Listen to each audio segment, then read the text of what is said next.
이집 벽화에 헬리콥터 같은 그림 있잖아요. 이제 우주선도 있고 그거 전투기 같은데요. 이집트 정거에 있었다. 이집트에 뭔가 그 슈퍼 테크놀로지가 있었다. 외계인 맞네요. 외계인이네요. 이집트는 미라로 유명하잖아요. 근데 한국에도 미라 있다. 사실입니다. 한반도의 미라들은 대체로 이제 회강묘라고 하는 완벽하게 밀폐시키는 기능을 하기 때문에 시신들이 썩지 않고 그대로 발굴되는 경우도 있습니다. 그랜드 이집션 뮤지엄 잠 안 자고 70일 동안 걸릴 거라고 다 보려면 그래서 계산을 좀 제가 해봤어요. 70일을 분으로 계산을 하면 10만 800분이 나와요. 그러니까 한 유물당 2분씩 보면 잠을 안 자고 봐도 70일이 걸린다.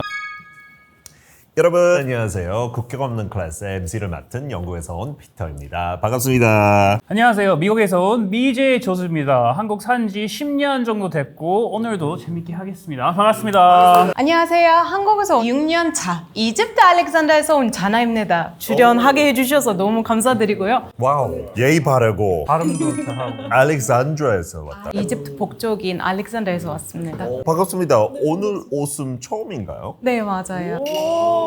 환영합니다. 그러니까 첫 출연한 사람 모신지 되게 오래됐어요. 새로운 출연자 거의 7개월 만일걸요? 진짜 너무 영광스럽습니다. 아니요, 저희가 영광이죠. 그러면 한국에 6년 있었다고요? 네. 한국말 어떻게 이렇게 잘해요? 저는 일단 9년 전에 15살 때 아빠가 혼자 보내셨거든요. 한국말 배우고 와라. 한국 사람이에요, 아버지? 아니요, 이집트 사람인데 알렉산드리아 대학교 교수님이시면서 화가시거든요. 그래서 전 세계 돌아다니시면서 전시도 하세요. 특강도 하시고. 우와. 그래서 처음에 건국대학교 오셔서 특강도 하시면서 마음에 드신 거예요. 한국 사람의 정. 그래서 이집트 오자마자 바로 저집 찾아가서 너 다음 달 한국 갔으면 좋겠다. 진짜? 갑자기?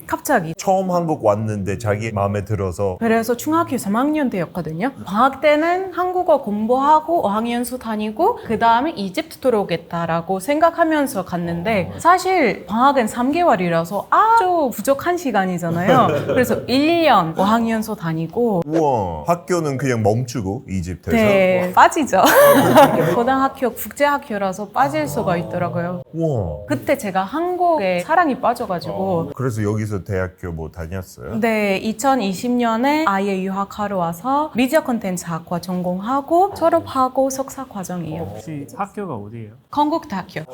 라이벌 아니니까 저 괜찮아요. 연세만 아는데요. 제가. 근데 처음에 중학교 때 한국에 이렇게 어학연수 오셨을 때는 이집트에서 한국에 대한 관심이 지금보다 훨씬 낮았을 거 아니에요? 저는 아예 관심이 없었습니다. 야. 아예 모르는 상태였어요. 9년 전이면은 K-드라마나 K-팝 이런 거 알려지지도 않았거든요. 그래서 아빠 말만 듣고 네 알겠습니다. 그냥 좀 현호죠. 모르는 상태에서 그냥 모르는 상태로. 지금은 꽤 관심이 높죠, 이집트에서. 네, 왜냐면 제가 3개월 원래 다니려고 했다가 한국인들 엄청 잘 챙겨주시고 정 진짜 이런 거 많이 좋아하게 돼서 한국에 대한 알게 되고 그 다음에 알고 나서 드라마 보게 된 거라서 그래서 한국이 K-드라마보다 잘 되어 있다라고. K-드라마보다도 잘 돼 있다. 네, 원래는 거꾸로 되는 거잖아요. 제가 아름다운 드라마보다 조금 허무한 드라마만 봤나 봐요.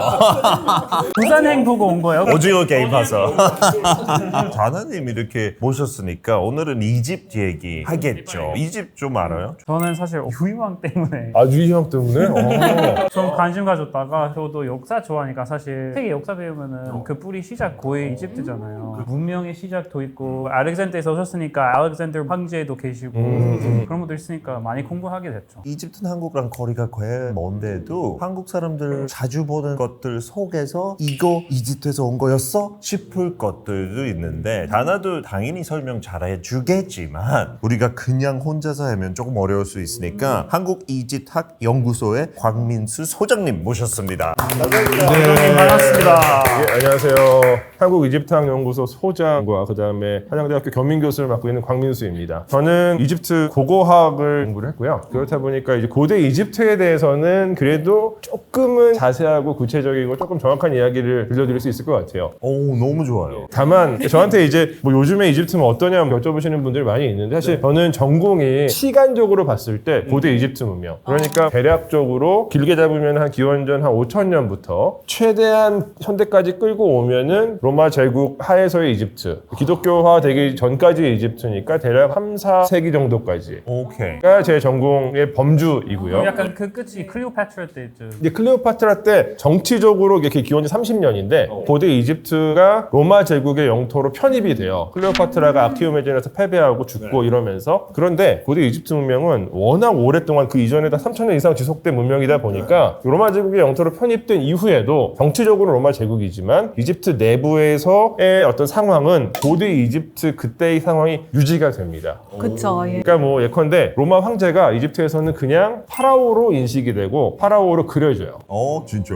근데 그 흐름이 끝나는 것이 서기 4세기 후반인데 이때 어떤 일이 있냐면 세계사적으로 굉장히 중요한 사건인데 로마 제국에서 그 당시 황제가 테오도시우스 1세인데 테오도시우스 1세 치하에서 로마 제국이 기독교를 국교로 만들어요. 근데 이제 기독교는 다들 잘 아시는 것처럼 이제 구조적으로 유일신교다 보니까 다른 종교를 사실 인정할 수가 없어요. 근데 로마 제국에서 유일한 종교로서의 기독교를 만들어 가다 보니까 자연스럽게 황제의 명에 의해서 기독교 이외의 종교 의례가 이집트에서 금지되게 되고 그렇다는 얘기는 그때까지 운영되어 오던 고대 이집트의 신전들 더 이상 운영될 수 없게 되고 그러면서 고대 이집트 문화가 역사의 뒤편으로 사라지게 되죠. 그래서 이집트가 기독교화가 됩니다. 그리고 나중에 이제 7세기 중반에 이슬람교가 들어오면서 이제 이슬람화가 되고 그런 흐름이 있습니다. 그러면 한 1600, 700년 전까지 이야기는 자나한테 물어보고 예. 그 전 얘기는 소장님한테 물어보면 된다. 근데 자주 이집트 갔다 오신다고 하더라고요. 예. 자주 방문해요. 그러니까 저는 이집트는 1년에도 수차례 방문을 하고요, 보통은. 최근엔 좀 더 자주 가서 좀 일이 많아져가지고, 최근에는 1년에 한 6, 7번 가기도 하고. 저보다 많이 방문하시니까. 그러면 이쪽이 또 모르면 이쪽한테 물어봐도 되고요. 네, 이집트는 그렇죠. 그리고 이제 여러분들 지금 고향을 떠나서 한국에서 살고 계신데, 저도 외국에서 살았던 기간이 좀 돼요. 아주 어렸을 때 한 4살부터 9살 때까지는 이집트에 살았었습니다. 그래서 관심 생긴 거예요. 그때 경험이 되게 저한테 영향이 컸던 것 같아요. 애석하지만 카이로에 살았어요. 네. 알렉산드리아는 조금 라이벌이자 왜냐하면 카이로가 제 1의 도시고 알렉산드리아가 제 2의 도시니까 그런 어떤 살았었고 또 이제 저는 공부를 영국에서 좀 오래 했는데 그래서 영국에서 제가 한 8년 좀 넘게 살았었어요. 너무 글로벌 하시네요. 글로벌은 모르겠고 그냥 뭐 그렇게 그래서 아무튼 그런 외국 경험들 좀 있습니다. 기대 너무 되는데요. 저는 뜬금없는 질문이 있는데 이집트 비행기 없지 않아요? 직항? 지금요? 이집트 어떻게 가는지. 이거 되게 좋은 질문입니다. 그러니까 원래 2010년까지는 있었어요. 대한항공이 카이로를 취항을 했었습니다. 근데 이제 2011년에 이집트에서 이제 아랍의봄 혁명이 일어나면서 내부 치안이 좀 불안해지고 그러면서 외국인 관광객 숫자가 급감했어요. 근데 이제 그 과정에서 대한항공 직항편도 사라지게 되고 지금까지 생기지 않고 있어요. 근데 최근에는 대한항공이랑 이집트 에어랑 다 약간씩 간을 보고 있는 것 같고요. 다시 직항을 띄우려고. 그런데 지금 직항이 없는 상태에서는 경유를 하실 수밖에 없는데 보통은 걸프 지역을 많이 경유하세요. 이를테면 뭐 에미레이츠 항공이나 뭐 에티하트나 혹은 뭐 카타르 이런 곳을 이제 경유를 하시고 아니면 이스탄불, 터키 항공, 터키 에어를 타고서 또 경유해서 가시고. 근데 경유해서 가는 것도 그렇게 어렵진 않아요. 오늘 되게 재밌게 하시면 우리 시청자 여러분 이 집 방문하고 싶으면 소유가 많아지면 직항이 생길 수도 있고요. 부담 갖지 마시고. 근데 실제로 지금 상당히 많이 늘어나고 있어요. 진짜.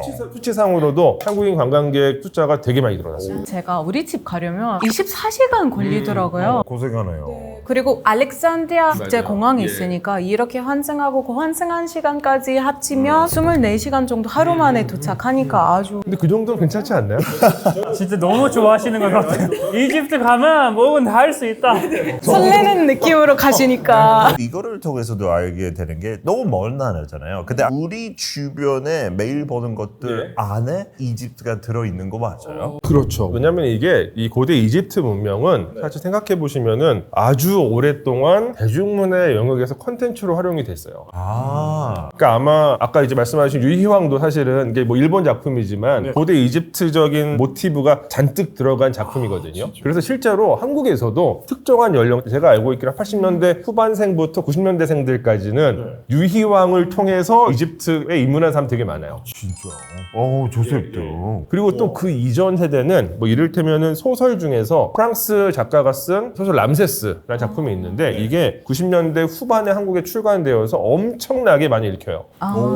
그래서 위왕 조금 이전 세대는 또 소설 람세스를 통해서 또 이제 이집트 입문을 하게 되고 그 다음에 이제 그 람세스 세대와 또 같이 봤었던 작품이 영화 중에서 미이라, 머미.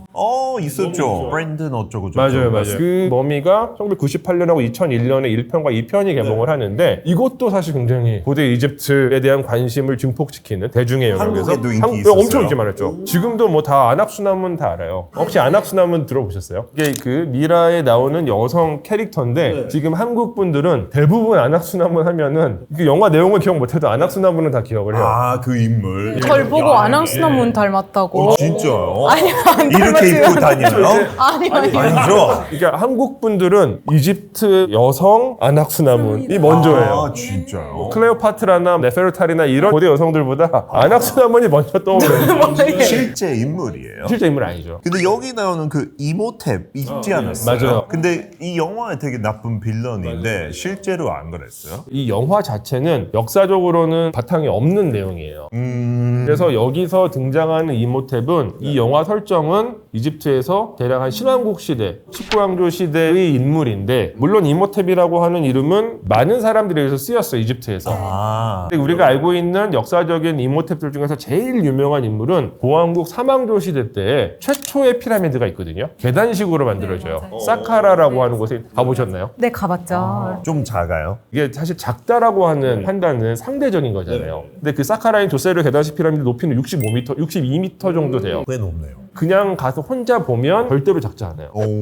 근데 나중에 지어지는 뭐 쿠프의 대피라미드 140m 정도 되니까 이제 차이가 좀 있죠. 그 최초의 계단식 피라미드를 설계한 인물의 이름이 이모탭이에요. 그럼 좋은 일 했네요. 건축가예요. 건축가이고 현자의 전형으로 여겨져서 고대 이집트 시대 동안에 계속해서 똑똑한 사람 번역으로 여겨져요. 그래서 약 한 뭐 1000년, 뭐 1000몇백 년 지난 이후에도 야 이모탭은 이렇게 얘기했어 라는 말이 계속 회자될 정도로 그래서 심지어는 이 사람은 대략 기원전 2700년경의 사람이거든요. 근데 프톨레마이오스 시대 때 그러니까 이제 그리스, 그러니까 알렉산드리아가 수도였었던 그 시기 기원전 330년 이후의 시기 동안에 지어진 이집트의 신전에서도 그 신전이 갖고 있는 중요성을 강조하기 위해서 이모탭을 그 신전에다 그려놔요. 어떤 이제 제사를 지내는데 이모탭이 경전을 입고 있는 모습으로 그려놔요. 그만큼 위대한. 위대한 중요한 사람인 거죠. 그러면 이집트인들 기분 나쁘지 않았어요, 이 영화.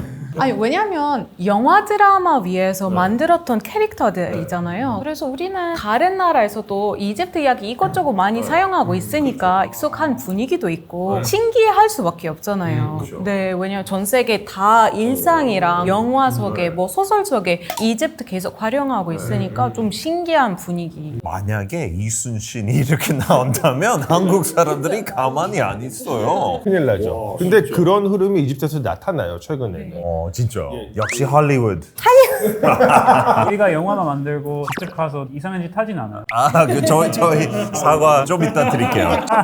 그게 왜냐면 최근에 2023년에 넷플릭스에서 클레오파트라 관련된 다큐멘터리를 하나 만들었어요. 다큐. 근데 이게 문제가 클레오파트라를 흑인으로 묘사를 했어요. 그게 약간 있는 얘기지 않아요? 가끔씩 들려오는데. 그게 가끔씩 들려오게 된 계기가 그 작품이에요. 진짜요? 사실은 그 이야기 자체가 클레오파트라가 흑인일 가능성이 있다라고 하는 가설이 있기는 한데 굉장히 마이너한 가설이고 사실 가능성이 매우 낮아요. 그래서 유명하지도 않았어요. 근데 이 넷플릭스에서 그거를 끌고 와서 만들다 보니까 굉장히 널리 이야기가 되죠. 그러네요. 근데 이제 이게 제작 발표가 되고 나서 이집트에서는 정말 시민들이 난리가 났었어요. 특히 알렉산더에서 알렉산더 사람으로서 말씀드릴 수 있거든요. 클레오파트라는 알렉산더에서 살았대요. 진짜. 클레오파트라는 외국에서 오신 분이라서 피부가 하얗거나 백인 가능성이 있다고 나와 있는데 그래서 갑자기 흑인으로 나왔으니까 알렉산더 사람들은 다 난리 났잖아요. 그래서 실제로 이집트에서는 넷플릭스 구독 취소 이런 시민 운동도 일어났었고 그다음에 이제 법적으로도 상영 금지 가처분 신청도 하고 막 이랬었어요. 네, 맞아요. 굉장히 하여튼 뜨거운 반응이 있었습니다. 역사적인 상황을 보면 클레오파트라는 기본적으로는 그리스 계통의 사람이에요. 알렉산드리아의 이름의 원천이 됐었던 알렉산더 대왕 알렉산드로스가 기원전 332년에 이제 그리스 출신이죠. 마케도니아 출신인데 이집트에 들어와서 페르시아 세력을 몰아내고 거기서 파라오를 인정을 받아요. 그리고 나서 한 300년 정도를 그리스 계통의 왕조가 이집트를 통치하는데 그 왕조의 이름이 프톨레마이오스 왕조예요.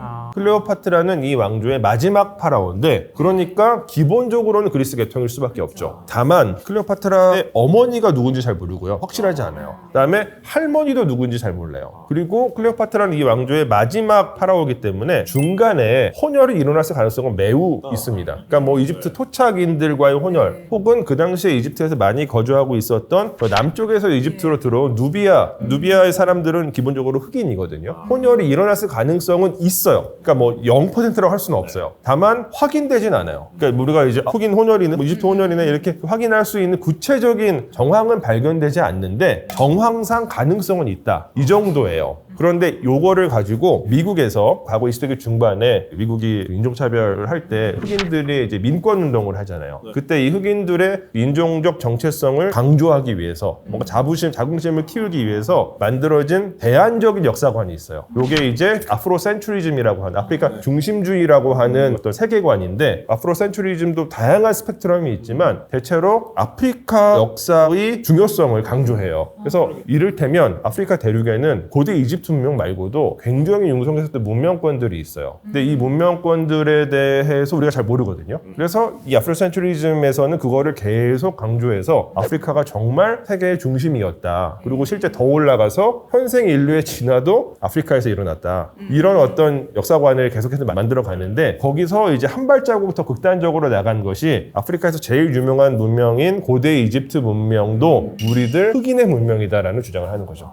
사실은 근거가 매우 빈약해요. 이제 그런 상황 속에서 아마도 이 넷플릭스의 킹 클레오파트라는 미국의 흑인 자본이 투자를 많이 해가지고 그 아프로센츄리즘을 적극적으로 반영해서 만든 작품입니다. 근데 이게 현대 이집트 입장에서 사실 되게 받아들일 수 없는 묘사이고 그래서 실제로 이집트 정부도 여기에 대해서 사실 강력하게 항의를 했어요. 그리고 이집트 정부 입장은 이집트 문명이 갖고 있는 독자성을 되게 강조하는 분위기이고 이게 일반적인 의미의 흑인 문명과는 좀 분리되는 것으로 인식을 하고 있어서 아프리카 흑인 문화가 이집트랑 연결 지으려고 하면 되게 강력하게 항의를 합니다. 그런 분위기군요. 실제로 네덜란드에서 한 번은 무슨 전시를 하는데 이집트 문화와 일반적인 흑인 문화들 뭐 예컨대 뭐 재즈라든지 블루스라든지 이런 것들을 엮어서 전시를 한 적이 있어요. 라이덴 그 박물관에서. 근데 이집트 정부가 라이덴 박물관이 그때 이집트에서 하고 있었던 발굴 작업을 다 중지시키고 발굴팀을 다 즉각적으로 다 돌려보냈어요.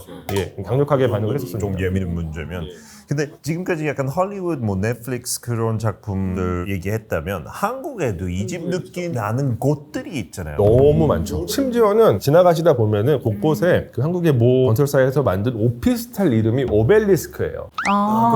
마포에도 있고요. 곳곳에 있어요, 오벨리스크. 클리파트 호텔도 많고 뭐 이것저것 다 많아요. 네. 그리고 가장 대표적인 공간이 강원도 홍천에 가면 워터파크 중에서 그 오션월드라고 하는 곳이 있거든요. 너무 좋아요. 가보셨어요? 네, 맨날 가요. 발디 파크요. 제일 가까워요. 제일 좋아요. 스키장 중에. 거기는 전부 다 이집트잖아요. 그쵸. 워터파크 전체가 다 이집트를 테마로 꾸며놨어요. 그러니까 이게 되게 사실 한국에서 갑자기 워터파크 이집트? 뜬금없잖아요. 그쵸. 너무. 근데 그만큼 한국 사람들의 머릿속에도 이미 고대 이집트에 대한 이미지가 꽤 잘 자리 잡고 있다는 얘기예요.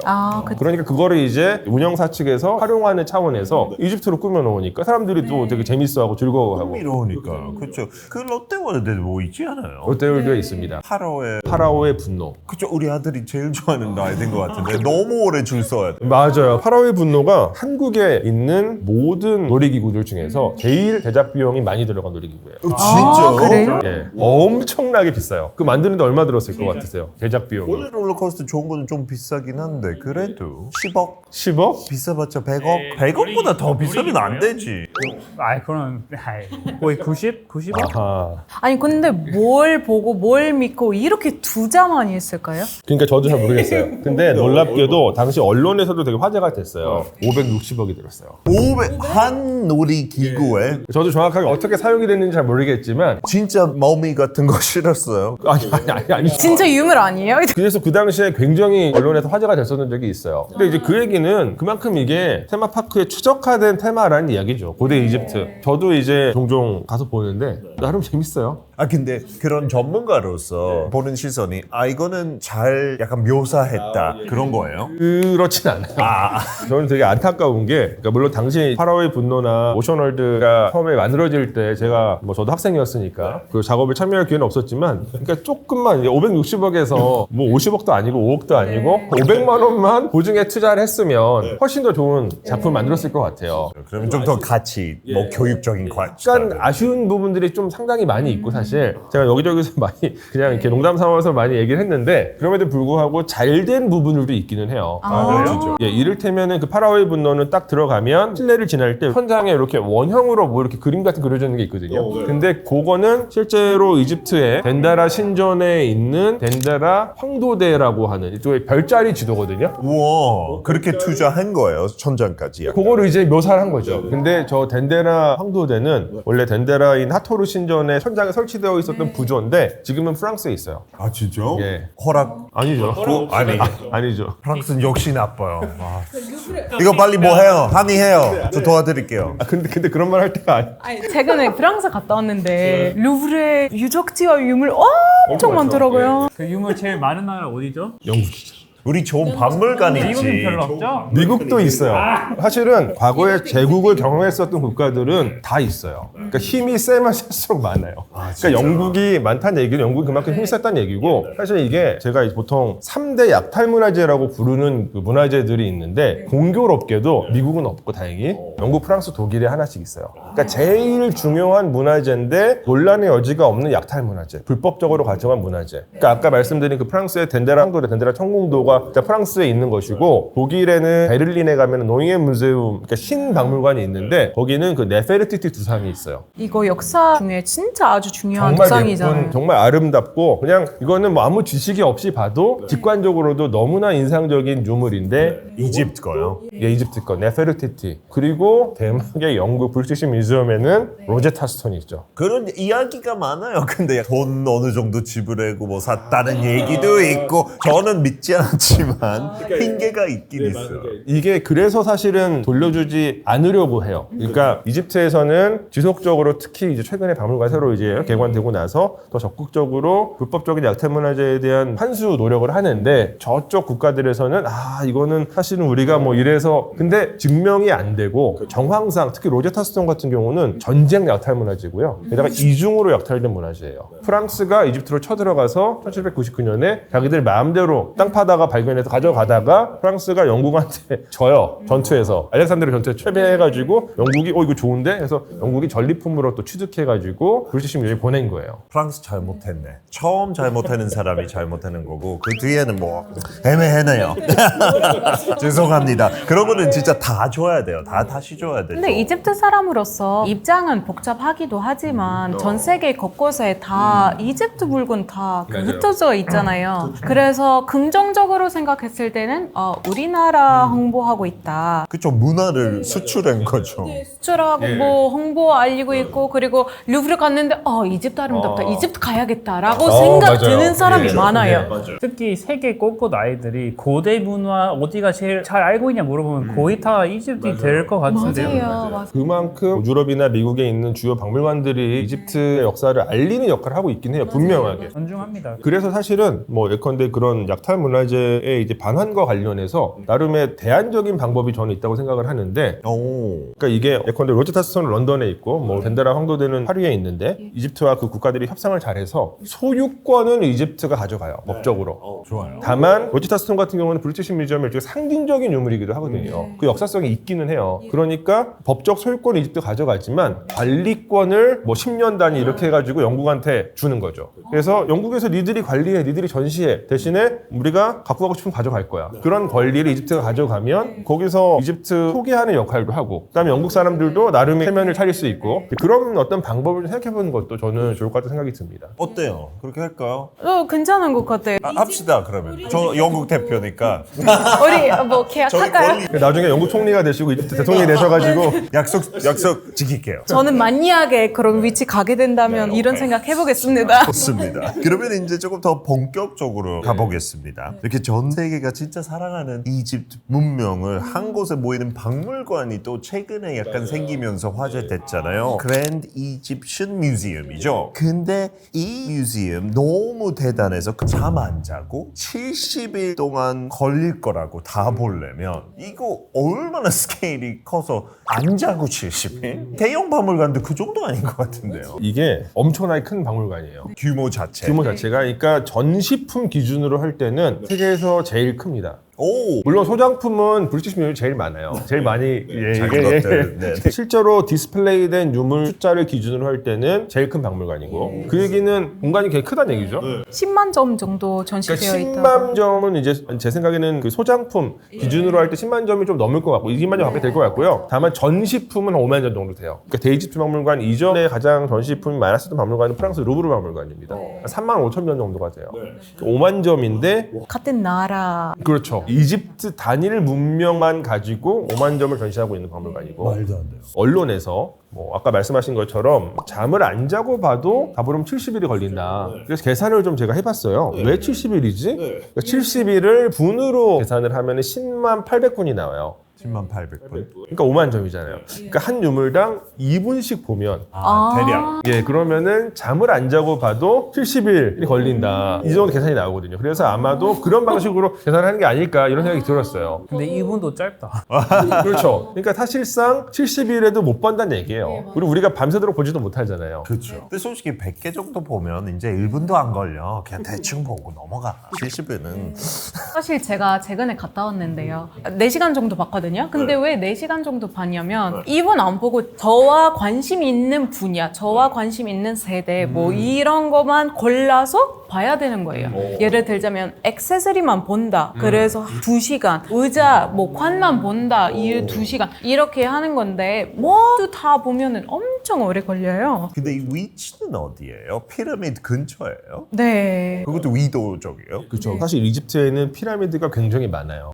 여기저기 곳곳에요. 지금까지 뭐 어쨌건 흔적 자체가 확인된 피라미드만 한 130개 정도가 되고요. 그 중에서 제일 유명한 피라미드가 이제 기자라고 하는 곳에 있는 그 세 개의 피라미드인데 이 기자는 오늘날 이집트의 수도인 카이로에 이제 붙어 있는 위성 도시라고 보시면 돼요. 그래서 카이로 시내에서 뭐 택시 타시면 차가 안 막히면은 한 20분, 차가 막히면은 뭐 30분, 1시간 정도면은 무조건 갈 수 있는. 서울과 경기도라고 생각하면 되는 거죠? 대충 서울이랑 분당 이 정도. 그러니까 이제 분당보다 가까울 수도 있고 붙어 있어요. 선정도 서울에 있잖아요. 선정도. 그렇죠. 예, 맞아요. 그런 이제 곳인데 처음에 이 박물관은 역사를 좀 말씀 먼저 드려야 될 것 같은데 1990년대에 이집트 정부에서 새로운 박물관 건립의 필요성을 이야기를 해요. 왜냐하면 그 이전에 사용하던 그 박물관 이집트 카이로 완전 시내에 있는데 타우리르 광장에 있어요. 서울로 치면 이제 서울광장, 광화문 같은 곳에 박물관이 있었어요. 이 박물관도 1902년에 개관을 했어요. 꽤 오래됐네. 오래됐죠. 근데 그 당시 1902년 당시에는 정말 좋은 박물관이었는데 이집트는 계속해서 발굴을 하잖아요. 계속해서 유물들이 미친 듯이 쏟아져 나와요. 그러니까 당시에는 충분한 박물관이었는데 이제 뭐 계속 유물이 쌓이다 보니까 거의 박물관 자체가 창고화가 됩니다. 맞아요. 네. 그래서 90년대 초반에 대통령이 새로운 박물관 필요할 것 같다라고 이제 이야기를 시작을 하고 그래서 1995년부터 새로운 박물관 건립 프로젝트가 시작돼요. 그렇게 오래전부터. 네, 30년 걸렸어요. 그래가지고 이제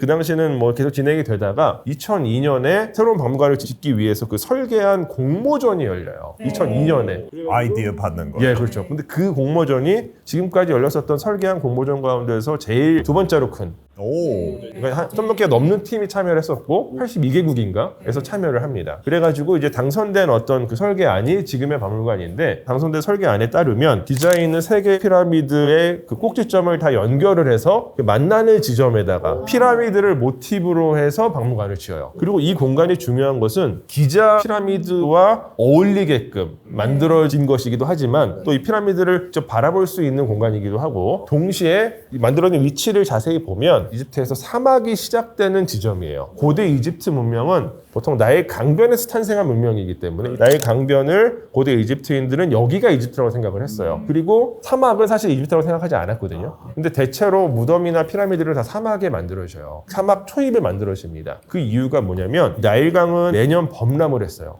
그러네, 맞네. 근데 무덤이나 피라미드는 이론적으로는 한번 지으면 영원히 지속되어야 하는 건축물이거든요. 근데 만약에 사람들이 살아가는 범람원에다가 그 유적을 지으면 어떻게 되겠어요? 그것 때문에. 매년 수혜를 있겠죠. 내구성이 떨어질 수밖에 없어요. 그러니까 범람원에서 벗어난 곳에다가 지었고 동시에 너무 멀면 사람들이 가기 너무 힘들죠. 그러니까 접근성도 중요해요. 그러니까 범람원에서 사막이 시작되는 포입에다가 지었어요. 근데 이 박물관은 그 범람원과 사막이 만나는 경계에 만들어요. 그러니까 이제 고대 이집트 문명이 담고 있는 여러 가지 공간적인 정황을 박물관을 통해서 다 합쳐가지고 구현하겠다. 이런 의지가 담겨져 있는 거예요. 그러면 이런 뷰예요. 이게 지금 딱 저렇게 만들어져 있어요. 유물 보면서 이렇게 유물 보고 이렇게 하면은 피라미드 봐요. 대박인데요. 애초부터 피라미드와 연결되게끔 박물관을 만들었고 그리고 실제로 아직 완성되지는 않았는데 지금 이집트 정부의 계획은 이 박물관과 저 기자 지역을 진짜로 연결하는 거예요. 그래서 박물관 왔다가 카트 같은 거 타고 피라미드 넘어가서 볼 수 있고 반대로도 올 수 있고 다리는 지금 다 만들어졌어요. 아직 길은 다 완성되지 않았는데 다리는 다 완성됐습니다. 그러면 여기서 꼭 봐야 할 것 하나만 꼽는다면 투탕카문 아니에요? 그렇죠. 사실 투탕카멘 그러니까 이 박물관이 또 중요한 이유가 투탕카멘이라는 파라오 다들 알고 계시죠? 예. 네. 근데 이집트어로 어떻게 해요? 영어로 투탕카문. 근데 한국어로 카멘. 우리는 투탄카문. 아이고. 근데 그게 투탕카문, 투탕카몬, 투탕카멘 다 맞아요. 왜냐하면 고대 이집트어잖아요, 그 이름이. 근데 고대 이집트어는 모음을 분명하게 표기하지 않아요. 그래서 보통은 습관적으로 현대인들이 자기 편한 모음을 넣어서 뭐 몬도 되고 문도 되고 맨도 되고 그렇다고 이제 생각해 주시면 될 것 같아요. 그래서 이 투탕카멘은 역사적으로는 사실 굉장히 유명하지 않은 왕이에요. 죽고 나서 유명해진 왕이잖아요. 죽고 나서도 몇천 년 있다가 유명해진. 이렇게 발견됐을 때. 왜냐면 사실 역사적으로 남긴 업적이 거의 없어요. 되게 어린 왕이었고 힘도 없었고 실제로 뭐 이렇게 남긴 업적 자체가 별로 없는 잊혀진 파라오였어요. 단종이라 비슷한 느낌이 들죠. 맞아요. 네, 비슷한 느낌이 들어요. 이제 그렇다 보니까 나중에 1922년에 투탕카멘의 무덤이 영국 하워드 카터에 의해서 발견이 됐는데 감사해도 돼요. 감사합니다. 감사합니다. 도굴되지 않은 상태로 발견이 됐어요. 근데 그게 왜 그러냐면 몇 가지 이유가 있지만 워낙 유명하지 않은 파라오니까 그러니까 도굴꾼들도 까먹은 것 같아요. 이 사람의 존재에 대해서. 그리고 나중에 200년 후에 람세스 6세가 이제 무덤을 근처에 만드는데 그 무덤을 만들 때 땅속으로 들어가니까 흙이 나오잖아요. 그 흙이 투탕카멘 무덤 입구를 완전 덮고 있어가지고 발견이 안 됐던 거예요. 오, 그냥 지나갔어요. 네. 그래서 이집트의 왕의 무덤들은 거의 대부분 다 도굴된 상태로 발견이 됐는데 투탕카멘 무덤은 도굴되지 않은 상태였고 그렇다 보니까 그 안에서 엄청나게 많은 부장품들이 출토가 돼요. 한 5,400점 정도가 출토가 됐는데 뭐 대부분 다 막 금천지죠. 그 이집트에서 그거 유명하지 않아요? 투탕카멘의 저주? 아. 네, 왜냐면 전문적으로 보셨을 때 아마 의미가 없으시겠지만 열자마자 곰팡이랑 이런 안 좋은 산소 마시니까 사람이 바로 죽었거든요. 진짜. 실화예요? 이 무덤 열고 나서 저주 걸린다, 저주로 죽는다라는 이야기가 있어요. 그런 미스터리 많잖아요. 이집트 그 피라미드. 그러니까 이게 투탕카멘 무덤 발굴이 사실 전 세계적으로 정말 센세이션을 불러일으켰거든요. 1920년에 발견되었고 이때가 이제 전 세계적으로 매스미디어가 되게 발달하던 시기예요. 그러니까 전 세계 언론사에 또 사진이 그때 많이 쓰이니까 이제 사진과 함께 발굴 소식이 전해져요. 그러다 보니까 뭐 그를 둘러싼 뭐 이상한 소문들이 많이 퍼져나가게 되는데 실제로 투탕카멘 무덤 발굴과 관련되어 있는 사람들이 많이 죽어요. 대표적으로 무덤 발굴 고고학자는 이제 하워드 카터라는 고고학자인데 이 사람을 이제 후원했었던 카나본 백작이 이제 죽어요. 23년에 죽어요. 그리고 카나본 말고도 발굴 작업에 참여했었던 여러 사람들, 무덤 방문했었던 사람들이 한 20여 명이 죽습니다. 그렇게 많이? 네. 그럼 저주 많네요. 그래서 이제 그 당시에 언론에서 뭔가 저주가 있는 것처럼 포장해서 기사를 쓰는 거죠. 좀 더 센세이션 이렇게. 우리 이렇게 얘기해서 저주 걸린 거 아니에요? 아니에요. 멈췄으면 좋겠어요. 저는 가겠습니다. 근데 이제 과학적으로는 전혀 증명되지 않았고요. 제가 한 20명 정도가 죽었다고 말씀드렸잖아요. 근데 투탕카멘 무덤 발굴과 관련된 관련자가 한 2,000명 돼요. 그러면 그 중에 그 2,000명 중에서 뭐 이제 그 정도는 충분히 죽을 수 있고 또 그 당시 돌아가신 분들의 연령을 보면 대부분 다 50대 중후반이에요. 근데 이게 지금 현대인의 시각으로는 50대 중후반의 세상을 떠난다? 뭔가 갑작스러운 죽음인 것처럼 여겨지지만 그 당시 20세기 초반에 전 세계에서 가장 과학기술, 의학기술이 발전되어 있었던 영국의 남성의 평균 수명이 딱 그 정도예요. 그러니까 일이 어찌 됐건 돌아가실 수 있는 분들이 돌아가신 거다. 들어가실 때쯤 발굴했으니까 그러니까 뭐 원래 몸이 안 좋으셨던 분도 있고 근데 이제 그거를 이렇게 약간 짜집게 해가지고 뭔가 이상한 걸로 보이지만 통계 보면은 그럴만하다. 예. 그리고 이제 말씀하신 곰팡이설 같은 경우는 그러니까 이건 투탕카멘의 저주가 그 무덤 발굴이 실제로 사람들의 죽음에 영향을 끼쳤을 때 해당되는 이야기인데 사실 이 인과관계가 과학적으로는 확인되진 않았고요. 다만 투탕카멘 무덤이 아니더라도 고고학적으로 고대의 무덤을 발굴할 때는 항상 조심해야 돼요. 왜냐하면 무덤이 이제 봉인이 되어 있다는 얘기는 그 안에 과거 뭐 몇백 년 전이 됐건 몇천 년이 됐건 그 당시에 무엇인가 세균이나 박테리아가 여전히 안에 있을 수는 있어요. 근데 이게 박테리아나 세균도 계속 진화를 하거든요. 그러니까 지금 우리 현대인들은 지금 존재하는 박테리아와 세균에 대해서는 나름의 면역력을 갖고 있어요. 근데 이게 몇백 년 전의 박테리아는 현대인들한테 익숙하지 않은 박테리아일 수도 있거든요.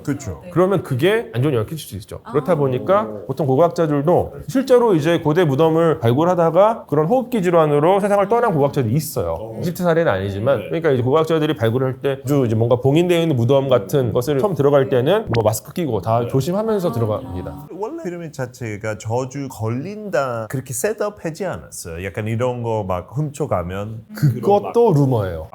역사 네, 뭐 이를테는 뭐 투탕카멘 무덤에는 안식을 방해하면 뭐 저주에 걸릴 거다 이런 문구가 써 있다라고 얘기하는데 전혀 그렇지 않아요. 없어요. 그것도 루머입니다. 약간 영화에 나오는 그런 거. 근데 그런 미스터리 중에 피라미드 엄청 크잖아요. 그 옛날에 어떻게 인간이 그거 만들었을까? 그래서 외계인이다. 이런 얘기 나오죠. 그렇죠. 이집트도 그런 뭐 얘기가 나와요. 우리는 외계인 만들었다고 말할 수가 없어요. 조상들이 만들었다. 왜냐하면 자부심하고 정체성이 우리한테 엄청 큰 거거든요. 그래서 외국인이 만들었다 들었을 때는 그렇게 기분이 좋지는 않아요. 아예 일리 없어요. 이거 가능했어요. 그때 당시에. 아니 솔직히 그 정도 큰 거 어떻게 만들어요? 미국 만들었어요? 아니잖아요. 지금까지 확보한 고고학적인 자료나 혹은 뭐 문헌상의 자료들을 토대로 할 때 사람들이 만들었다라고 추정하는 것이 가장 합리적인 가설입니다. 그러니까 외계인이 개입했다라고 하는 가설도 당연히 뭐 의미가 있겠죠. 다만 문제는 증거가 없어요. 증거가 없죠. 외계인이 개입했다는 증거가 어디 있겠어요. 근데 외계인이면 똑똑해서 증거도 다 가지고 가는 거예요. 근데 이게 또 우리가 이제 항상 피라미드 외계인 개입설 이게 우리가 조금 더 심각하게 바라봐야 되는 부분은 배경을 살펴보면 인종차별적인 세계관이 담겨져 있어요. 그러니까 이게 어디서부터 시작되는 거냐면 처음에 17세기, 18세기에 유럽 사람들이 이집트에 와요. 그래가지고 피라미드를 봤겠죠. 근데 그 당시에 유럽은 정말 자신감이 넘치던 시대였어요. 그러니까 뭐 과학기술이 엄청나게 발전되고 그 유럽 사람들이 와서 보니까 18세기 이 당시에 이집트에 살고 있었던 아랍인들은 유럽인들의 관점에서는 미개해요. 근데 이 사람들의 조상이 이걸 만들었다고 우리도 지금 못 만드는데 그렇다 보니까 이 유럽인들은 뭔가 미지의 존재를 상상해 내는 거죠. 피터는 피터의 조상 그대로 이제 믿고 있나 봐요. 믿죠. 예, 그래서 그 당시에는 외계인에 대한 인식이 없었으니까 그래서 뭐 아틀란티스인들이 만든 거다. 이집트 문명보다 더 오래전에 존재했었던 위대한 초고대 문명의 후예들이 이집트에서 만든 거다. 이런 식으로 주장하기도 했고 그러다가 나중에 이제 과학기술이 발전하면서 외계인을 상상하게 되면서 외계인이 만들었을 것 같은데 그런 얘기까지. 그래서 이게 배경은 사실 되게 인종차별적이기 때문에 우리가 아주 조금 더 진지하게 바라본다면 조금 피해야 되는 그런 가설이라고 저는 생각합니다. 증거도 없을 뿐더러. 근데 또 몰라요. 또 어느 날 갑자기 고고학적으로 증거가 다 나왔어요. 외계인이 만들었네라고 증거가 나왔다고 한다면 그때부터는 이제 그 가설을 조금 진지하게 살펴볼 수 있겠죠. 그렇지만 지금까지는 사람이 만들었다라고 설명하는 것이 훨씬 더 합리적이다. 근데 조금 연결될 수 있는 게 이집 벽화에 헬리콥터 같은 그림 있잖아요. 그거 뭐 외계인 우주선. 그게 이집트의 헬리콥터라고 하는 그 그림은 진짜 헬리콥터도 생겼어요. 이게 어디 있는 거냐면 아비도스라고 하는 곳에 가면 아비도스 가보셨어요? 네, 가봤어요. 진짜요? 룩설 쪽이죠? 룩소르에서 조금 북쪽으로 가야 되죠. 아비도스에는 람세스 2세의 아버지인 세트 1세의 신전이 있는데 세트 1세의 신전의 기둥 사이에 있는 요 상인방에 새겨져 있는 부조예요. 사실 저거는 딱 보면은 헬리콥터도 있고 저기 뭐는 탱크도 약간 있고 탱크 같은 거 맞아요. 우주선도 있고 그거 약간 그 전투기 같은데요? 뭐 이상한 이상한 거 많이 보이죠? 정말 그렇게 보여요. 근데 이거는 만약에 고대 이집트어를 알고 있으면 왜 저런지 너무 쉽게 알 수 있어요. 진짜요? 저건 어떤 거냐면 원래 세티 1세가 저기에다가 어떤 문장을 썼어요. 부조로. 근데 람세스 2세가 고쳤어요. 보통 이제 문자를 파고 나면 고칠 때 어떻게 하냐면은 회를 칠해요. 말린 다음에 다시 파는 거예요. 근데 세월이 흐르면서 회를 발랐었던 부분이 떨어지게 되고 그래서 글자가 이중으로 겹쳐져 있는 거예요. 근데 그게 겹쳐져 있는 글자가 우연히 헬리콥터나 우주선처럼 보이는 겁니다. 아, 그러면 약간 쉽게 있을 수 있는 패턴이에요. 그렇죠. 글자예요, 글자. 이거 자세히 보면 어떤 글자가 쓰여져 있었네. 뭐 9개의 활 쓰여져 있었네. 뭐 이런 게 보여요. 그러니까 이게 한글로 막 뭐 쓰다가 겹쳐가지고 쓰면 한글을 아는 사람들은 이거는 뭐 김이랑 이가 겹쳐져 쓰여져 있네라고 알 수 있지만 한글을 모르는 사람들은 그 패턴을 가지고 뭔가 자기가 알고 있는 형상을 적용해서 상상을 해내겠죠. 사실 티귿 보면 돼요. 우리가 티귿 보면은 한국 사람들이 영어 쓰는 거 아니에요? 이거 이잖아요. 이. 그렇죠, 그렇죠, 맞아요. 이거 이인데. 그렇죠. 그런 거예요. 맞아요. 근데 실제로 그거 알고 있는 사람들 보면은 이 아닙니다. 티귿이에요. 너무 재미없네. 나 이집트 안 갈래, 이제. 그러면 그것도 깨졌고. 그러면 이거는요. 피라미드 배치가 오라이언 자리랑 맞다고. 이 말은 맞아요. 이거는 가능성이 있어요.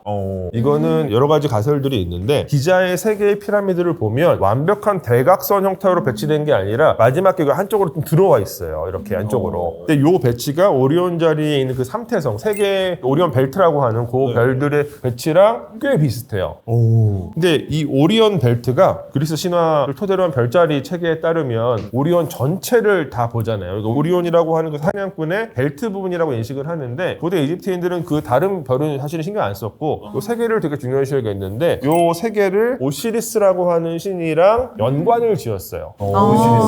오시리스는 저승의 왕이거든요. 이집트 신화체계 속에서. 그러니까 당연히 이 피라미드는 무덤이고 죽음과 관련된 시설이다 보니까 저승의 왕이 지니고 있는 상징성을 당연히 반영할 수 있었을 겁니다. 그렇기 때문에 이제 상징적인 측면에서 가능성이 없지는 않다. 근데 직접적인 증거는 아직까지 확인되고 있지는 않은데 다만 이런 정황적으로 봤을 때 고대 이집트인들이 피라미드를 지을 때 그 세 개의 피라미드를 지을 때는 이건 우리 한번 이렇게 해볼까라고 해서 했을 가능성도 있다. 이렇게 말씀을 드릴 수 있을 것 근데 같습니다. 이거 완전 랜덤한 질문인데 세트가 조승의 왕인 줄 알았는데 이렇게 뾰족한 얼굴을 갖고 있는 그러니까 오시리스 동생이에요. 남동생. 세트는 지옥의 왕은 아니지만 약간 부정적인 의미를 지니고 있긴 해요. 그러니까 이제 오시리스를 죽이거든요. 세트가. 그러니까 이게 헐리우드 애니메이션 그 라이온 킹 보셨어요? 예. 라이온 킹의 주인공 신바. 네. 그다음에 신바의 아버지 무파사. 무파사의 남동생 스카가 있잖아요. 무파사가 사실 훌륭한 왕이었는데 동생인 스카가 자기 형을 죽이잖아요. 그리고 자기 조카를 쫓아내고 왕이 되잖아요. 이게 사실 오시리스 신화예요. 그 스토리가 똑같이. 똑같아요. 그러니까 뭐냐면 오시리스가 무파사예요. 오시리스가 왕으로서 세상을 잘 통치하고 있었는데 오시리스의 동생인 세트가 형을 질투해서 형을 죽여버려요. 그리고 나서 세상을 자기가 통치합니다. 그런데 이제 오시리스한테는 호루스라고 하는 아들이 있었고 이 호루스가 이제 아버지가 죽고 나서 태어나거든요. 어렸을 때는 자기 삼촌의 박해를 피해서 숨어가지고 자라요. 똑같아요. 라이온킹 스토리랑. 이때 여기서는 어머니인 이시스가 호루스를 이제 케어를 하죠. 그러다가 호루스가 나중에 성인이 되어가지고 자기 아버지의 왕권을 되찾기 위해서 자기 삼촌이랑 싸워요. 근데 싸우다가 눈을 다쳐요. 그 눈을 이제 토트라고 하는 신이 치료해 주는데 그래서 아까 말씀하신 그 호루스의 눈이 뭔가 치유의 상징이 돼요. 그래서 결과적으로는 호루스가 세트를 제압하고 다시 왕이 됩니다. 그래서 호루스가 왕권의 신이 되는 것이고 세트는 왕권에 대해서 나름의 계승권이 있긴 하지만 정통 그 왕은 아니고 호루스한테 패배를 함으로써 저기 사막으로 쫓겨나요. 그래서 세트는 약간 사막과 관련된 신으로 이제 인식이 됩니다. 미국 강국 아버지들이 사실 이집트 문화 많이 전중했었거든요. 그래서 미국 1불짜리 뒤에 보면은 피라미드도 나오고 그 피라미드 맨 위에 호리스의 눈도 나와요. 예, 맞아요. 그게 이집트에 관심이 있는 사람들이 되게 많이 있었고 그래서 미국의 여러 도시들 지명 중에서 이집트 지명이 좀 있어요. 대표적인 게 멤피스. 멤피스 같은 경우도 사실 원래 고대 이집트 수도였는데 멤피스를 그냥 가져다가 써요. 미국 사람들이. 신기해요. 여기에는 또 한 가지 배경이 있는 것이 이분들이 직접적으로 고대 이집트에 대한 관심이 있었다기보다는 고대 이집트에서 전해지는 고대의 지혜나 지식이 중세 유럽을 거치면서 프리메이슨이나 이런 어떤 비밀 결사들을 거치면서 전해져요. 그리고 이 사람들 중에 상당수는 계몽주의자들이거든요. 인류를 계몽시켜야 되는데 그 계몽의 원천이 고대 이집트 지식이다. 근데 그런 계몽주의자들 중에서 상당수가 미국의 건국의 아버지들도 합류를 합니다. 그러다 보니까 미국 건국 당시에는 약간 고대 이집트적인 요소들이 많이 반영이 되어 있어요. 그래서 미국이 건국되고 나서 우리 첫 대통령 워싱턴 대통령인데 그분을 존중하기 위해서 오벨리스크 하나 만들었어요. 그 당시 세계 제일 큰 건물이었는데 그래서 DC에서 그것보다 높은 건물 지금도 지을 수 없습니다. 아, 불법이에요. 오, 신기하네요. 그만큼 이제 존중하고 그 말씀하셨듯이 계몽의 시작은 고대 이집트다라고 생각해서 이렇게 만들었습니다. 근데 이거 마지막으로 미스터리 중에 하나. 저는 이거 처음 들었는데 이집트부터 전구를 사용했다? 이 사진 진짜 전구 같은데 이거 뭐예요? 그러니까 저게 구조의 모습을 보고서 전구에 있다고 주장하시는 분들이 만든 거고요. 실제로는 저게 실제 유물은 아니고 원래 이집트의 그 전구는 덴데라 전구라고 보통 하는데 덴데라라고 하는 곳에 있는 하토르 신전의 지하에 있는 어떤 방의 한 벽면에 뭔가 부조가 하나 그려져 있어요. 저기 이제 보시면 저 부조거든요. 네. 저기 뭔가 전구처럼 생겼죠. 그러게요. 네. 억지로 보면 이렇게 사람이 이렇게 들고 있고 뭔가 유리관이 있고 안에 필라멘트가 있고 뭔가 전기시설이 있는 것처럼 보여요. 그래서 저거를 보고서 음모론자들이 아 전구다. 이집트에 전구가 있었다. 이집트에 뭔가 그 슈퍼 테크놀로지가 있었다. 아까 보셨던 그 헬리콥터가 있었던 외계인 것처럼 맞네요. 외계인이네요. 그래서 주장을 이제 하셔요. 근데 동물의 입장에서 보면 허무한 가설인 것이 알려주지 마. 저는 안 들어. 저기 이제 보시면은 야구 아니에요? 위에 글자들이 쓰여져 있죠. 그러니까 저게 어떤 장면인지 쓰여져 있어요. 아, 그러면 설명이 뭐예요? 설명이 뭐냐면 저거는 되게 상징적인 장면인데 호루스라고 하는 신이 새롭게 태어나는 장면이에요. 그래서 저기 이제 안에 필라멘트처럼 보이는 게 뱀인데요. 저기서는 저 뱀이 호루스, 탄생하고 있는 호루스를 나타내고요. 오. 그리고 저 전구에 이제 그 유리관처럼 보이는 저 부분이 누트라고 하는 여신의 자궁을 형상한 겁니다. 오. 누트라고 하는 여신의 자궁을 통해서 호루스가 새롭게 탄생하는. 왜냐하면 이제 고대인들은 뱀을 뭔가 영생과 새로운 생명, 재탄생의 상징으로 여겼어요. 왜냐하면 뱀이 항상 이제 껍질을 벗잖아요. 그러니까 뱀은 성경에서도 나타나는데 뭔가 영생을 하는 동물로 인식이 된 적이 많아요. 그래서 되게 뭐 긍정적인 의미로 쓰이기도 해요. 아무튼 이제 그런 뱀의 이미지가 사용돼서 호루스 신이 새롭게 탄생하고 있는 장면을 상징적으로 묘사한 건데 그리고 이제 저기 전구의 소켓 부분 보시면은 연꽃이 있어요. 연꽃 보이시죠? 연꽃 역시도 새로운 탄생, 부활 이런 걸 의미하거든요. 그런 의미들이 담겨져 있고 친절하게 위에 글씨가 쓰여져 있는데 이제 이집트어를 읽을 수 없는 분들이 가셔서 그냥 보고서 이거 전구인데? 전구 같은데? 이래가지고 전구라고 주장을 하시게 된 겁니다. 근데 진짜 스토리도 신기하네요. 뱀에서 태어났으니까 재탄생하고 그것도 신기한데. 자궁이 이렇게 상징했다는 말씀이시죠? 예, 그 누트라고 하는 하늘의 여신인데 호루스한테는 사실 할머니예요. 그러니까 이제 그 헬리오포리스 신화 체계에 따르면 할머니인데 어쨌건 만물의 어머니이기도 하니까 이 어머니가 태어난 모습을 상징한 겁니다. 와, 이 집 진짜 대단한 거 저도 어릴 때부터 영국 학교에서 많이 배웠는데 다시 들으니까 진짜 이 정도였다 다시 느끼는데 한국도 솔직히 대단한 유산들 많잖아요. 보고 약간 놀랄 만한 것들. 그러면 이집트 그 유산들 뭐 피라미드 대표적이니까 한국랑 어떤 걸로 비교할 수 있죠? 근데 저는 사실은 이게 뭐 한국이랑 이집트를 직접 비교하는 건 사실 되게 무의미하다고 생각을 하고요. 왜냐면은 이제 모든 문명권들은 다 각자의 맥락 속에서 각자의 상황 속에서 최선을 다해 만든 결과물이기 때문에 모두가 이제 처해져 있는 상황이 다르잖아요. 환경 조건도 다르고 그렇다 보니까 도출된 만들어진 아웃풋도 당연히 차이가 있을 수밖에 없기 때문에 그거를 뭐 이렇게 비교해가지고 어디가 뭐 더 멋있다, 더 훌륭하다 이런 식으로 얘기하는 건 사실 되게 의미가 없는 작업이라고 생각을 합니다. 이제 그렇지만 어쨌건 피라미드 이야기를 하면서 한국적인 맥락에서 이제 한반도의 어떤 이제 고고학적인 누적을 연관지어서 좀 얘기를 한다면 어쨌건 피라미드 돌로 만들어진 거고 거성 문화의 상징물이기도 하니까 한반도도 역시 돌로 만들어진 거석 문화 산물들이 있어요.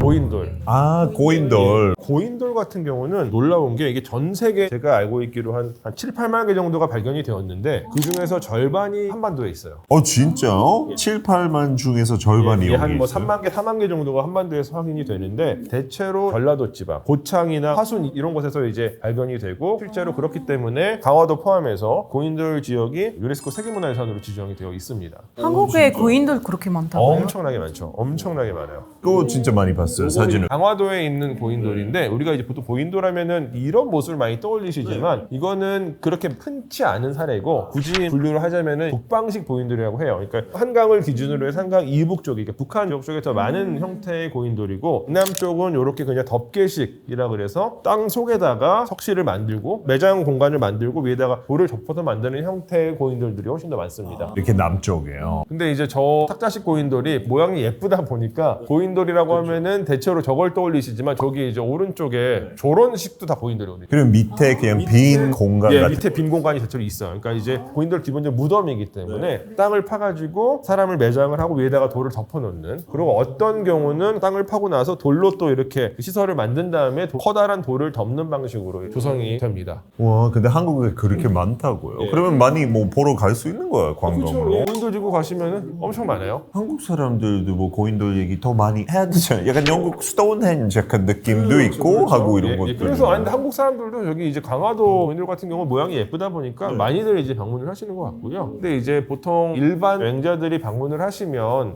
돌덩이가 하나 그냥 띡 놓여져 있는 거니까 의미를 알기 전에는 이렇게 막 확 뭔가 직관적으로 와닿지는 않을 수 있죠. 제가 스톤헨지 처음 갔을 때 좀 관심 갖고 있었던 이유는 그 배경 이야기 알고 있으니까 왜 만들었는지 뭐 어떻게 만들었는지 알고 직접 그 얘기 실화를 보러 이제 가고 싶은 건데 미국 사람이나 뭐 해외 사람들이 이거 잘 아직 모르니까 아마 뭘 궁금할 것 같긴 해요. 영국의 스톤헨지 같은 경우도 요즘에 연구에서 되고 있는데 이게 또 최근에 만들어지는 이론들은 보면 이 돌들이 영국 섬 각지에서 가지고 왔다. 그래서 일부는 저 웨일즈 지역에서 또 일부는 스코틀랜드 지역에서 갖고 왔다라고 설명을 해요. 그래서 영국 섬 전체의 뭔가 통합을 나타내기 위해서 만든 기념물이다라고까지 설명하는 경우도 있습니다. 고인돌 같은 경우도 피라미드에 공통점이 있다고 한다면 피라미드도 기본적으로 청동기 시대의 유적이에요. 고대 이집트 문명은 전체가 다 청동기 시대입니다.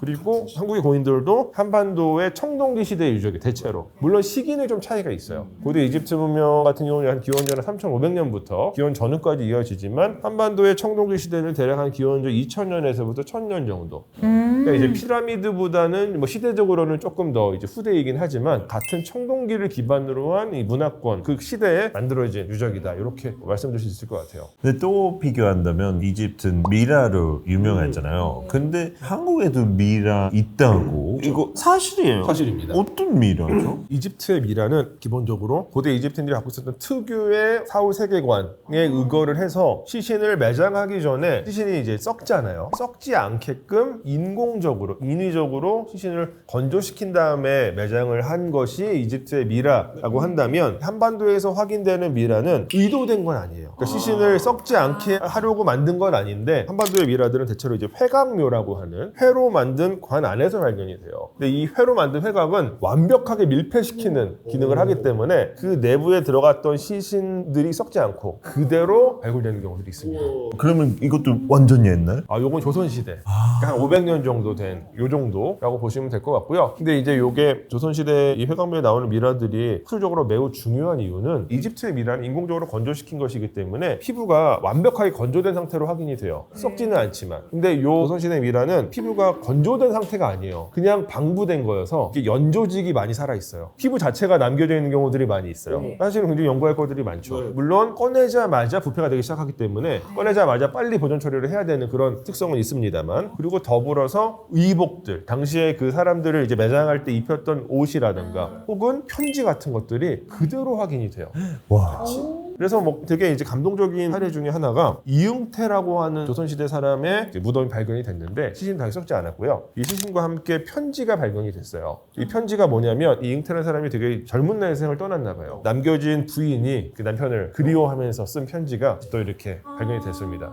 그런 어떤 맥락적으로 시신에 대해 살펴보기에 사실 굉장히 좋은 학술적인 연구 자료가 되기 때문에 미라 관련된 학계에서는 그냥 조선 머미라고 하는 특수한 용어를 사용을 합니다. 사실 이것도 랜덤한 질문인데 제가 어릴 때 배운 건데 고대 이집트 사람들은 심장이 생각 다 한다고 맞아요. 그래서 그거 할 때 뇌 쿠로 제거한다고 들었는데 맞나요? 네, 맞아요. 그러니까 이집트에서 미라를 만들 때는 내장기관을 다 제거해요. 심지어는 뇌도 제거합니다. 이 뇌는 제거하는 방법이 현대인의 관점에서는 조금 끔찍한데 고대 이집트인들은 이 과정이 매우 성스러운 작업이었어요. 그리고 정말로 고도의 기술을 필요로 하는 작업이었는데 어떻게 하냐면 꼬챙이를 콧구멍으로 넣어요. 그래서 뇌를 다 부숩니다. 근데 부술 때 이 두개골이 훼손되지 않게끔 부숴야 돼요. 그게 이제 아주 높은 수준의 기술이거든요. 엄청 큰 기술이에요. 네. 지금 다 그냥 꼼꼼히 많은 도구 사용하면서 하는 건데. 그렇게 하면 뇌가 다 부서지면 이제 콧구멍이나 귓구멍으로 뇌가 다 빠져나와요. 그리고 이제 안에다가 수지를 넣어가지고 두개골이 함몰되지 않게끔 고정을 시키고 미라를 만드는 거고, 또 이제 몸속에 있는 내장들도 다 제거를 해서 장기들을 다 따로따로 건조시켜서 따로따로 보관을 합니다. 근데 이제 아까 말씀해 주신 것처럼 심장만큼은 남겨놔요. 그 이유가 고대 이집트인들은 이 심장이 지성과 인격의 정수라고 생각을 했어요. 그러니까 이제 심장으로 생각하고 심장으로 감정을 느끼고 그런다고 생각을 했었기 때문에 심장은 몸속에다가 남겨놓고, 이게 나중에 죽은 사람이 내세로 들어가기 전에 심판을 받는데 그때 심판받을 때 심장의 무게를 측정을 해요. 깃털보다 이게 마트라고 하는 깃털이랑 무게를 측정을 해서 심장이 깃털보다 무거우면 이 사람 죄인이에요.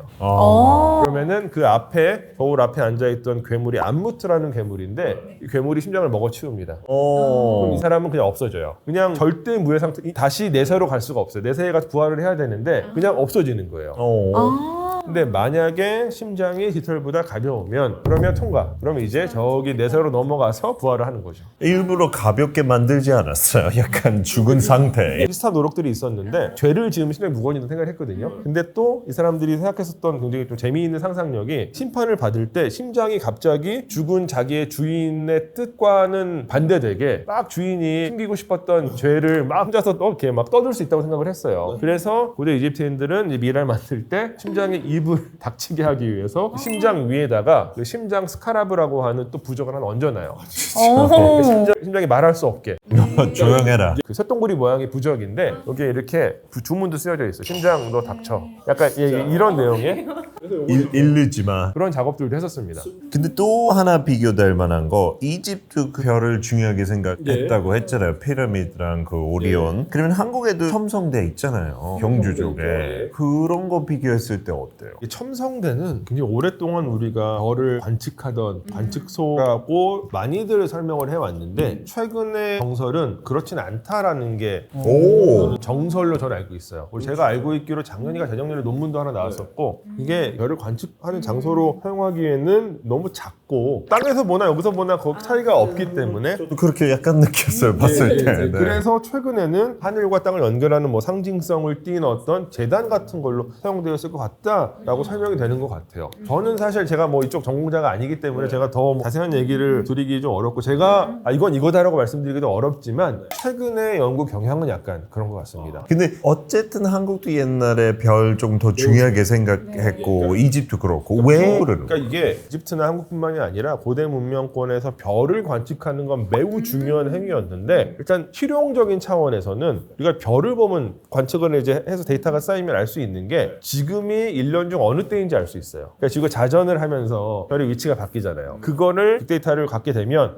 지금 어느 때거나 라는 거를 파악할 수 있게 됩니다. 물론 달의 위상 변화를 보면은 또 우리가 한 달 중에 언제인지를 또 알 수 있고, 근데 그렇게 때를 파악해야 되는 중요한 이유는 당연히 농사 혹은 식물 채집이라든가 사냥이라든가 계절의 변화에 따라서 식생이 움직이기 때문에 그 포인트를 파악을 해야지만 인간이 대처할 수가 있어요. 그렇기 때문에 아주 이른 시기부터 별을 찬찬히 관측하는 것은 굉장히 중요한 작업이었습니다. 그럼 고대 이집트에도 그거를 통해서 뭐 달력 같은 거 있었어요? 예, 당연히 있었죠. 그러니까 뭐 예컨대 태양력, 지금까지 확인된 것들 중에서 가장 이른 시기의 태양력 고대 이집트인들이 만들었었던 것이고요. 근데 이제 사실 고대 이집트 태양력이 약간의 부족한 점들이 있어요. 정확하지 않은 부분이 있는데, 지금 우리가 1년이 며칠이죠? 365일? 아니죠. 365.25. 그렇죠. 정확히 하면은 뭐 24 이래요. 4년마다 한 번씩 2월 29일을 넣잖아요. 근데 고대 이집트인들의 달력은 그냥 365일이었어요.